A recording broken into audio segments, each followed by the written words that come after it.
नमस्कार मित्रांनो, मी गणेश मानकर इग्नाइट अकॅडमीच्या या प्लॅटफॉर्मवर मी तुम्हा सर्वांचे स्वागत करतो। सेबी मार्फत एक नवीन रिक्रुटमेंट आलेले आणि याच्यामध्ये इंजिनिअरिंग उमेदवारांना संधी आहे। सिव्हिल, इलेक्ट्रिकल यांना तर संधी आहेतच, परंतु कोणत्याही शाखेचा इंजिनिअरिंग वाला उमेदवाराला इथे संधी असणार आहे, म्हणून हा व्हिडिओ तुम्ही शेवटपर्यंत पूर्ण बघा। आणि वेतनही खूप चांगले मित्रांनो, जवळपास 1,84,000 रुपये एवढं वेतन तुम्हाला मिळणार आहे।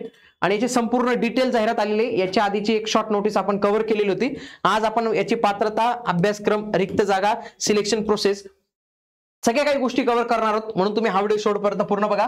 आणि मित्रांनो, सध्या बघा सिव्हिलच्या जबरदस्त जाहिराती चालू आहेत। एमजेपी ची जाहिरात आहे, पीएमसी ची जाहिरात आलेली आहे, एनएमसी ची जाहिरात आलेली आहे आणि भूकर मापक चित्र आता पेपर होऊन जाईल। तर अशा विविध जाहिराती आहेत आणि येणाऱ्या कालावधीत आणखी काही जाहिराती येणार आहेत। आणि या सर्वांसाठी जर तुम्ही तयारी करत असाल तर आपण एक डायरेक्ट रिक्रुटमेंट एक्झामसाठी आपण एक सिव्हिल जेई साठीची बॅच लॉन्च केलेली आहे, ज्याच्यामध्ये तुम्हाला लाईव्ह स्वरूपाचे लेक्चर्स पाहायला मिळतील। लाईव्ह स्वरूपाचं इव्हन दो मित्रांनो टेक्निकल देखील लाईव्ह स्वरूपाचं होणार आहे तुम्हाला, म्हणून तुम्ही ही बॅच नक्की जॉईन करू शकतात।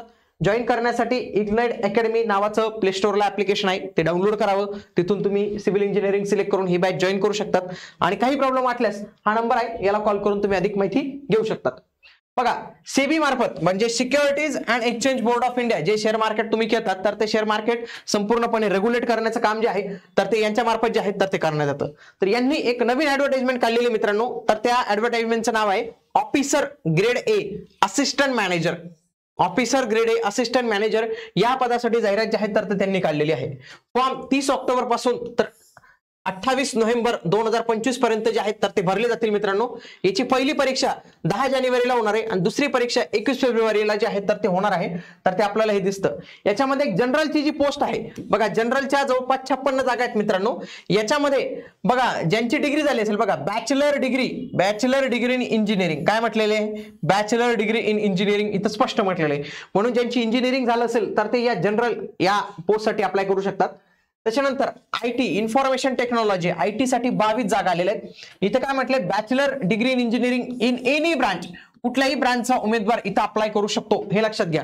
तर त्याला इंजिनिअरिंग वाल्यांना इथं संधी आहे। त्याच्यानंतर इलेक्ट्रिकल वाल्याला 2 जागा आहेत, म्हणजे इलेक्ट्रिकलचं त्याला हे पाहिजे। त्याच्यानंतर त्याला डिझायरेबल एक्सपिरियन्स नसेल तरी चालणार आहे, पाहिजे असं काही नाही आहे। त्याच्यानंतर बघा सिव्हिल वाल्यांना इथं 3 जागा ज्या आहेत तर ते असणार आहेत, पण मी म्हणतो तुम्ही जनरल मधून किंवा आयटी मधून जे आहेत तर ते अप्लाय नक्की करू शकतात। बघा, वयाची मर्यादा ही 30 वर्ष असणार आहे। ओबीसी ला तुम्हाला माहिती आहे 3 वर्ष वयाची सूट मिळते आणि एससी एसटी ला सेंट्रल मध्ये 5 वर्ष वयाची सूट जी आहे तर ती मिळत असते। मोड ऑफ सिलेक्शन 3 फेज मध्ये होणार आहे, कारण की 1,84,000 पगार जायचा आहे तुम्हाला, त्याच्यामुळे फेज 1 होणार आहे, फेज 2 होणार आहे आणि फेज 3 म्हणजे इंटरव्ह्यू होणार आहे। एक पूर्व परीक्षा होणार आहे, एक मुख्य परीक्षा होणार आहे आणि एक मुलाखत तुमची जी आहे तर ती घेतली जाणार आहे। पूर्व परीक्षा जर मी पाहिले ना मित्रांनो तर ती होणार आहे 10 जानेवारी 2026 ला। त्याच्यामध्ये पेपर 1 आणि पेपर 2 असेल। याच्यामध्ये जे सर्व काही स्ट्रीम्स असतील त्याच्यासाठी multiple choice question based on बघा जनरल अवेअरनेस याच्यावर बेस असेल। त्याच्यानंतर English language, quantitative aptitude and test, हे 3 विषय म्हणजे बँकिंग टाइपच विषय तुम्हाला पाहायला मिळणार आहे। बँकिंगचीच उमेदवार जे तयारी करतात तर ते नक्की भरतात याला फॉर्म। 100 मार्क असतील, 60 मिनिटं असतील, 30% कट ऑफ याला जो आहे तर तो मिनिमम घेणं इथं गरजेचं आहे, तरच तुम्ही इथं अप्लाय करू शकतात। त्यासोबत जी जनरल स्ट्रीम आहे त्या जनरल स्ट्रीम मध्ये मी तुम्हाला दाखवलं होतं काहीतरी 56 जागा असतील। त्याच्यामध्ये commerce, accountancy, management, finance, costing, compliance act आणि इकॉनॉमिक्स हे विषय जर तुमची अभ्यासाची तयारी असेल तर 100 मार्क आणि 40चा याला कट ऑफ आहे, तर तो तेवढा पार जो आहे तर तो तुम्हाला करावा लागणार आहे। हा कट ऑफ पार केला आणि ऍग्रीगेट तुमची 40 आली पाहिजे, एवढं जर केलं तरच पुढे तुमचं सिलेक्शन जे आहे तर ते होतं मित्रांनो। आणि निगेटिव्ह मार्किंग सिस्टीम पण आपल्याला इथं पाहायला मिळणार आहे। त्याच्यानंतर हा फेज 2 असतो। फेज 2 मध्ये बघा इंग्लिश लँग्वेजचे डिस्क्रिप्टिव्ह टेस्ट तुम्हाला इथं पाहायला मिळते। जनरल मध्ये पण तोच आधीचा जो सिलेबस आहे तोच तुम्हाला इथं जो आहे तर तो विचारण्यात जातो। आयटी साठी हा जो सिलेबस आहे तर तो आपल्याला इथं विचारला जातो। इलेक्ट्रिकल आणि सिव्हिल साठी जो त्यांचा रिस्पेक्टिव्ह जे फील्ड असते तर त्याच्या संबंधितच प्रश्न जे आहेत तर ते इथं येत असतात मित्रांनो। आणि त्याच्यानंतर इंटरव्ह्यू जो आहे तर तो तुमचा इथं होत असतो। त्याच्यानंतर सॅलरी जर पाहिली 1,84,000 तुम्हाला पर मंथ जे आहे तर ते मिळत असते विदाउट अकोमोडेशन, आणि अकोमोडेशन घेतलं म्हणजे राहण्याची सुविधा घेतली तर 1,43,000 पर्यंत तुम्हाला जे आहे तर ते भेटत असतं। मुंबईमध्येच तुमची जॉब ड्युटी असेल।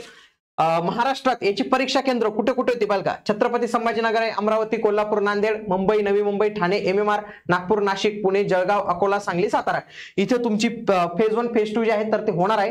त्याच्यानंतर 1,000 रुपये फी आहे आणि त्याच्यानंतर 18% जीएसटी, त्याच्यानंतर एससी एसटी साठी 100 रुपये जे आहेत तर ते चार्जेस प्लस 18% जीएसटी एवढी फी त्यांना भरावी लागणार आहे। जे कोणी उमेदवार इंजिनिअरिंगचे उमेदवार, बरेच उमेदवार बँकिंगची तयारी करतात, तर बँकिंगसाठी मित्रांनो आपलं एक सेपरेट चॅनल आहे इग्नाइट बँकिंग, तर तिथं आपण बँकिंग विषयी माहिती देत असतो। आणि जर तुमचे कोणी मित्र असतील किंवा तुम्ही देखील बँकिंगची तयारी करत असाल तर बँकिंगसाठी आपली एक ऑल इन वन उडान नावाची बॅच मित्रांनो, IBPS, SBI, RBI, इन्शुरन्स असे वेगवेगळे याच्यासाठी एक सेपरेट कोर्स देखील अवेलेबल आहे। पण मी सांगेल पहिले तुम्ही चॅनल जॉईन करा, चॅनलवरचे लेक्चर्स बघा आणि त्याच्यानंतर तुम्ही जे आहेत तर ते तुमचे निर्णय घ्या।